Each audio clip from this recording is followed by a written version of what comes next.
Здравейте, приятели на YouTube, аз съм на Геймера. В този клип ще ви покажа как да се направите интро. И значи отивате в Insert, Video Track, пак Insert и Text Media.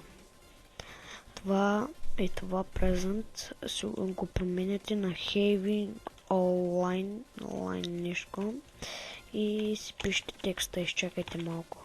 Що ми черен. Ще го правим така. Пишете се името и се изберете тук някакъв там шрифт. Така, тук така го направим. Я да го видим сега. Ето, вижте как се получи.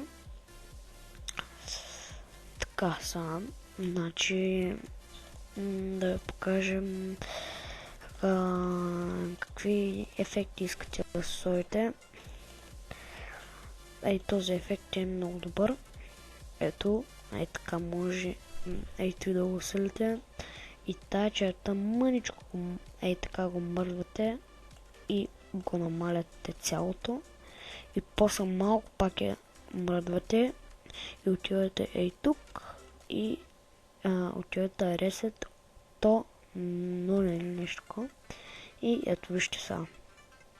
Гледайте. Какво се получи. И ако искате да се добавите някаква музика, нещо там, да ви покажа. Ето, хващате музиката и я пъхте тук. Ето тук.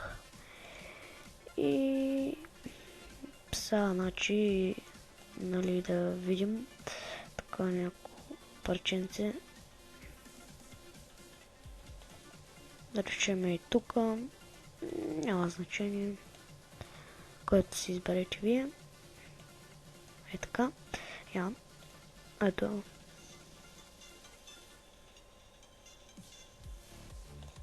Така. Тук, променяте, ако искате някакви още ефекти. Пак също го правите. Мърдате лентичката. Така. Тук пак го правите това нещо.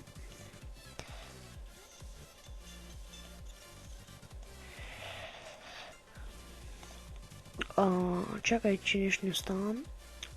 Ето. И мърдате малко лентичката. И той давате надолу. И после пак мърдате. И тъй правите. И ето вижте какво се случи. Ето.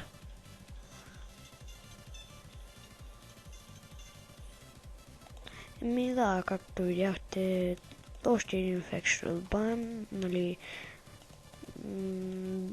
да ви покажа поне как се прави. Така, малко към ето получим. Така. И да го махнем. Просто. Тъпък не мога да съм махал. И гледайте сега.